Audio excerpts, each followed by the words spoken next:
Non, t'es pas sage, bébé. Allez. Bonjour à tous et bienvenue dans cette nouvelle vidéo. Alors aujourd'hui, je voulais vous parler de mes lectures de l'été, en compagnie de Pix, parce qu'il fait que des bêtises depuis ce matin. Et je tenais aussi à m'excuser pour mon absence des derniers mois, mais entre des soucis de santé et ma reprise d'études, ça a été assez compliqué de dégager du temps libre pour pouvoir vous faire des vidéos. Alors que j'avais plein d'idées en tête, mais pas forcément le temps. Donc, cet été, du coup, j'ai été plutôt productive en termes de lecture. Il y a des romans que j'ai encore qui sont à côté de moi sur ma pile et d'autres que j'ai soit redonnés, soit revendus parce qu'il fallait que je fasse de la place, tout simplement. Tu promets d'être sage? Ou tu vas encore faire des bêtises quand maman va te lâcher? Donc, dans un premier temps, je voulais vous parler d'un roman que j'ai trouvé plutôt poignant. Et que je n'ai plus en ma possession. C'est La sage-femme. Aide-moi, Pix. La sage-femme. Ouh, la sage-femme clandestine de Soraya Lane. Voilà, ça me revient. Et donc, dans ce livre, alors dès le prologue, on sait que la personne en question a survécu au camp de concentration, puisqu'elle parle 50 ans plus tard, elle donne son témoignage 50 ans plus tard, dans les années 90. Donc, on sait. Bon, tu restes sage, hein. Oui, excusez-moi. Elle donne son témoignage 50 ans plus tard, donc on sait dans le prologue qu'elle a survécu au camp de concentration.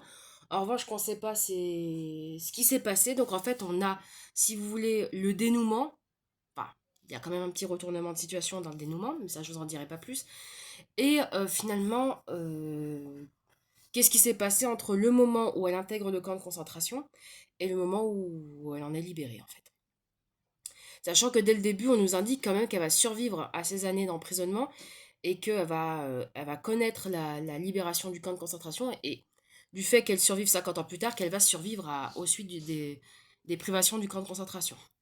Donc, l'histoire, pour faire simple, c'est l'histoire d'une sage-femme, elle-même fille de sage-femme qui perpétue une certaine tradition en hommage à sa mère décédée et qui va, du coup, malgré les interdictions, faire accoucher.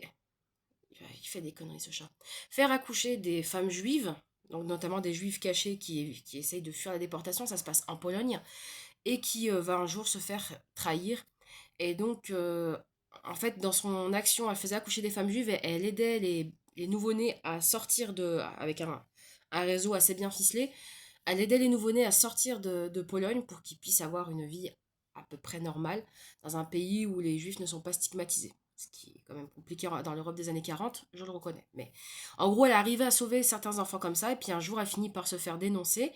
Et suite à cette dénonciation, elle finit du coup emprisonnée, déportée au camp de concentration d'Auschwitz-Birkenau, qui est un des concentrations malheureusement les plus connues et les plus meurtriers de l'histoire de la Seconde Guerre mondiale. Et donc après, il va se passer des situations, on va vraiment avoir la définition, si vous voulez, de l'horreur, en fait, la définition de l'enfer. Quand je dis que ce livre est horrible, il ne faut pas le prendre dans le sens où il est mal écrit. Ce livre est horrible parce qu'il décrit des horreurs.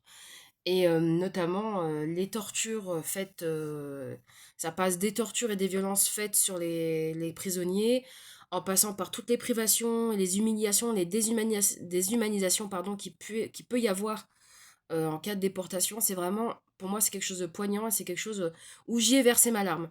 J'étais sur mon canapé et puis il y a des moments où je ne pouvais... Enfin, je suis assez émotive, moi, que ce soit face à une œuvre littéraire ou cinématographique, quand il y a de l'émotion, je me laisse souvent porter par l'émotion, et là, en fait, j'ai versé ma larme, et il y a des moments où je disais, non, non, mais là, c'est trop, faut que je fasse une pause, en fait. Donc voilà, et puis forcément, dans ce genre de contexte, évidemment, être une femme n'est pas forcément... Alors être un homme dans un camp de concentration, c'est pas forcément mieux, mais être une femme est d'autant plus dangereux. Et même si elle a un statut de sage-femme qui est souhaitable dans le cadre de camp de concentration, elle va quand même connaître certaines mésaventures. Le fait est, c'est qu'elle survit. Après, je vous laisse découvrir de tout ce qui s'est passé, mais vraiment, c'était un livre poignant.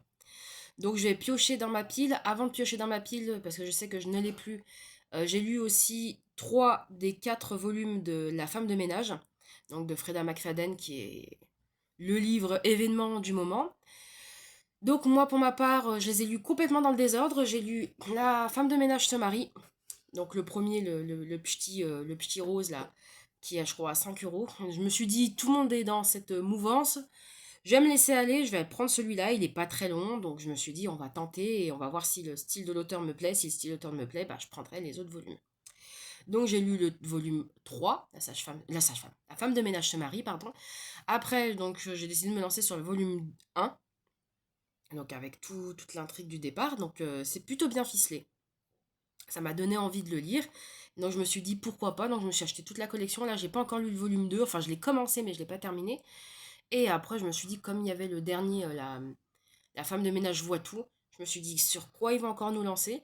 Et franchement, alors on n'est plus...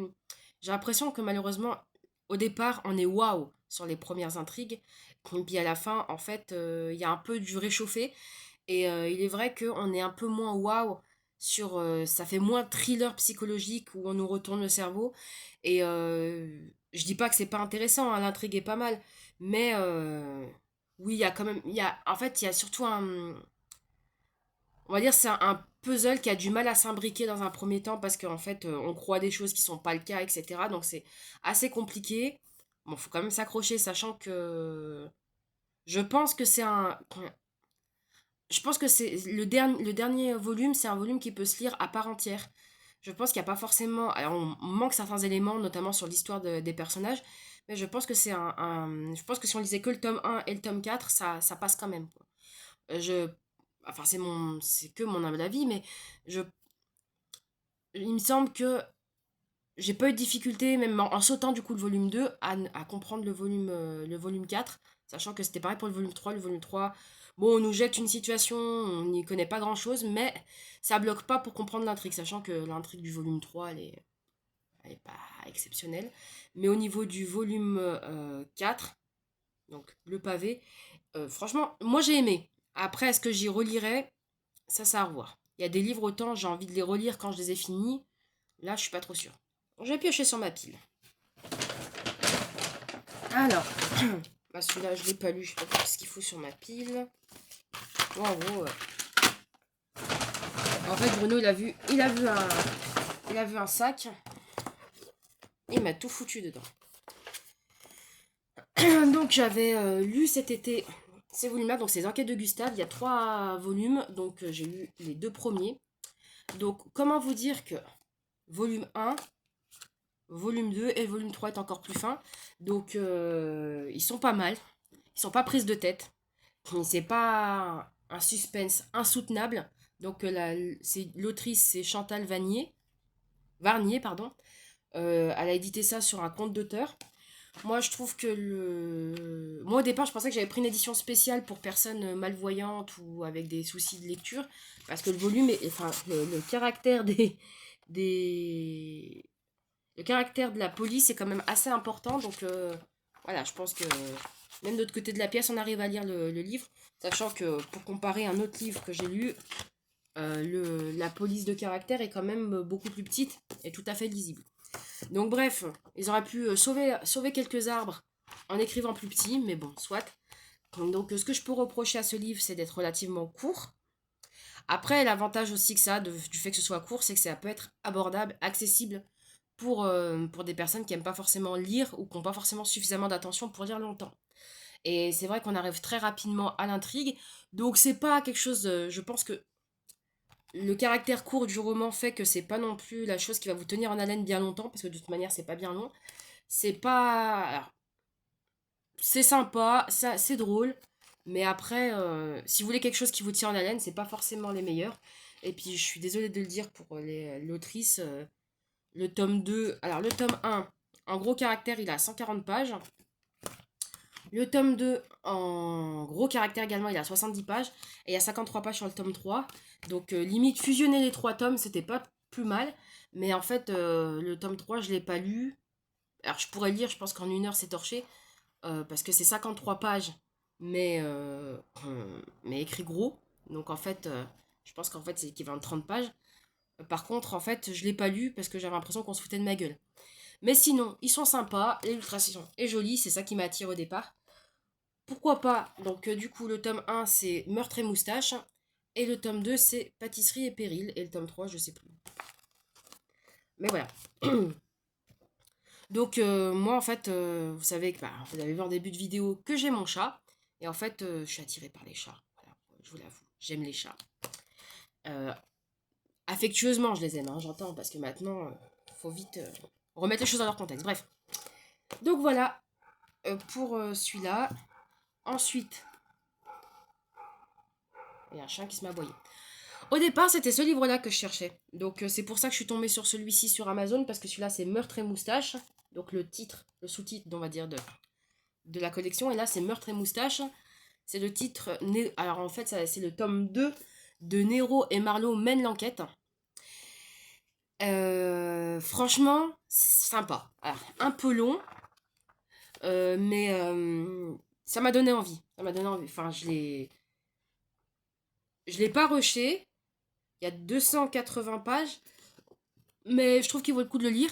Et pour le coup, j'ai pas lu le tome 1, mais ça m'empêche pas de comprendre l'intrigue du tome 2. Donc, dans ce tome, en fait, il y a une richissime famille qui vient. Alors, pour mettre les choses en contexte, notre personnage principal, alors, il y a Millie et le personnage principal, comment qu'elle s'appelle? Millie, je sais que c'est une des protagonistes, donc c'est l'ancienne propriétaire de la maison d'hôte, mais le prénom de l'autre dame, comme quoi, je sais lire, mais j'ai pas la mémoire qui va avec. Donc je sais plus. Bon. Ouais, ça prouve que je l'ai bien préparé cette vidéo avant de la faire. Bref, bon, Nero et Marlowe, pour vous dire, ce sont deux chats. Je sais plus comment qu'elle s'appelle cette dame. Bref. En gros, Millie vend sa maison d'hôte à notre personnage principal. Donc, qui devient de fait la propriétaire des deux chats. Donc, Nero, un mâle, et Marlowe, une femelle. Donc, on sous-entend, alors peut-être que c'est précisé dans le tome 1, on sous-entend que Nero est plus âgé que Marlowe. Et qu'en fait, Marlowe, elle n'est pas encore au fait de comment faire une enquête correcte, etc.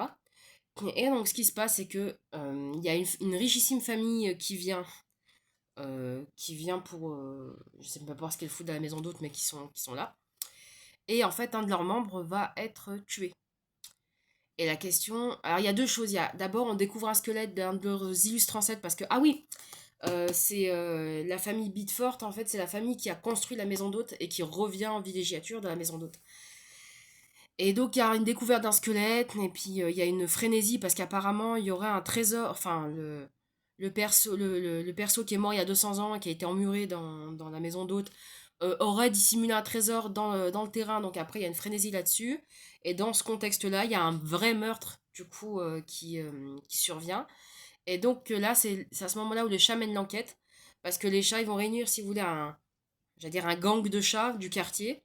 Et en fait, ils vont chacun parler de ce qu'ils ont recueilli comme information. Et une petite enquête assez simplette, assez sympa. Et puis le dénouement, le dénouement est un petit peu attendu, mais on est quand même content de savoir. Enfin, il y a eu des pistes, et puis finalement, bah, il y a une piste qui a été écartée qui aurait peut-être pas dû être écartée. Voilà, je vous en dis pas plus.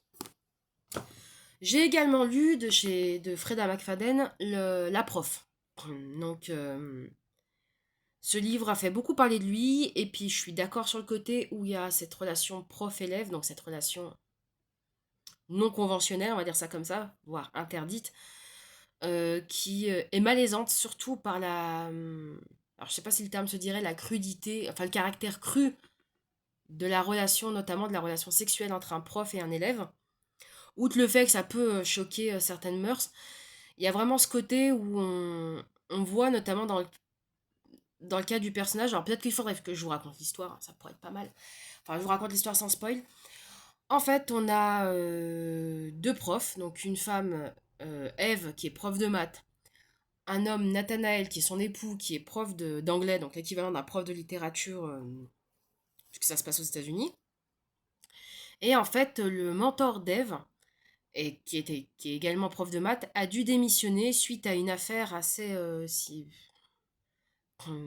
sordide avec une élève. Donc il aurait eu une relation avec une étudiante, enfin une élève mineure, du nom de Adeline Stevenson, quelque chose comme ça, donc qu'ils appellent Addie dans le livre. Et donc il s'avère que Addie, cette année-là, est affectée à la classe de Nathanaël, donc du mari d'Ève, et également à la classe d'Ève. Et donc ce qui se passe, c'est il y a Eve qui commence à paniquer en se disant bah va mettre mon mari dans la même situation que le professeur Tuttle qu'elle a fait virer, enfin qu'elle a fait virer, qu'on a poussé à la démission. Et donc il y a une intrigue, on voit vraiment une relation d'emprise d'un professeur sur une élève. Bon bah je vous spoil un petit peu, mais voilà, la relation va vraiment avoir lieu. Et puis par la suite, il y a des péripéties, il y a un retournement de situation. Alors il y a deux gros retournements de situation. En fait, concrètement, il y en a un où on voit un petit peu les choses venir dès le prologue. Mais en fait, sans le prologue, en fait, on ne tient pas vraiment en haleine sur ce qui va se passer. Ils ont foutu un corps là parce qu'il fallait qu'il y ait un meurtre dont on a connaissance dès le prologue, mais on ne sait pas trop qui a tué. Et donc, il y a un retournement de situation par rapport à cette affaire. Et puis après, il y a un retournement de situation en fin de livre. On se dit d'où ça sort. En fait, on n'a pas de. C'est un retournement de situation qui a lieu à l'épilogue, qui change pas finalement grand chose à l'intrigue, mais qui se dit ouais, ok. Et donc, moi, j'ai cherché, j'ai pas trouvé de piste euh, antérieure au prologue, à l'épilogue, pardon, qui pourrait me permettre de savoir que c'est ça, quoi. Bref, c'est pas très clair. En tout cas, oui, il y a un côté malaisant. Il y a un côté même décevant, parce qu'on a l'impression que notre personnage d'Adi est une personne qui, au vu de la situation, va être plus prudente, et en fait, elle tombe, on voit elle est complètement sur la prise de ce prof, et elle va tomber dans les mailles, et ce qui fait elle va être en quelque sorte manipulée, et qui va conduire à la suite de l'intrigue, et qui a... C'est assez sombre comme roman. Alors Freda McFadden, elle fait pas non plus des romans foufou yaou, mais là, c'est vrai que c'était particulier. Voilà. J'ai commencé à lire La Psy, je ne l'ai pas terminé, donc je vous en parlerai dans une prochaine vidéo si ça vous intéresse. Dernier roman dont je vais vous parler, parce que je vois que la vidéo va faire plus de 20 minutes. Alabama, 1963. Alors c'est un livre qui est pas spécialement épais, qui est à peu près de... Oui, à moins de 400 pages, donc pour moi il n'est pas très épais, mais franchement, je l'ai fini, j'ai fait ah ouais d'accord. En fait, je m'y attendais pas et pourtant j'aurais pu m'y attendre. En fait, qu'est-ce qui se passe dans ce livre? Donc déjà contexte social, contexte de l'époque. On est dans le sud des États-Unis en 1963. Sud des États-Unis, 1963. On n'est pas raciste du tout à l'époque, donc on est quand même 7 ans après, non 8 ans pardon, après les événements avec Rosa Parks, etc. Voilà, donc il y a quand même une ségrégation, on n'a pas encore aboli la ségrégation raciale. Les personnes de couleur, donc pour ne pas dire les personnes noires, même si c'est pas péjoratif, sont considérées comme des citoyens de seconde zone, donc n'ont pas accès, par exemple, aux mêmes études que les blancs, n'ont pas accès au même parcours de soins que les blancs, n'ont pas accès au même métier que les blancs, n'ont pas accès à la même vie que les blancs. D'ailleurs, il y a encore le mot ségrégation prend tout son sens quand on sait que bah, même les restaurants, même les commerces, même les toilettes étaient séparés en fonction de la couleur des personnes. Donc forcément, on notait bien que c'est pas une époque très progressiste, c'est pas une époque très tolérante. Dans ce contexte-là de ségrégation, de racisme assez important, où sévit quasiment sans conséquence le Ku Klux Klan, nous avons une affaire de meurtre. Donc dans un premier temps, donc dès les premières pages, on trouve le premier corps donc d'une jeune fille, donc je crois qu'elle a 11 ou 12 ans, qui, bah, tel que c'est décrit, alors c'est décrit avec vraiment beaucoup de délicatesse, mais ça laisse sous-entendre un petit peu que cette demoiselle, avant d'avoir été tuée, a été violée. Et donc déjà la piste nous envoie plutôt vers un homme. Et donc cette demoiselle donc, est retrouvée, mais quelques temps plus tard, donc dans des conditions de conservation du corps qui sont pas terribles, surtout qu'on est dans le sud des États-Unis. Je crois que ça commence en été, il fait chaud, donc voilà.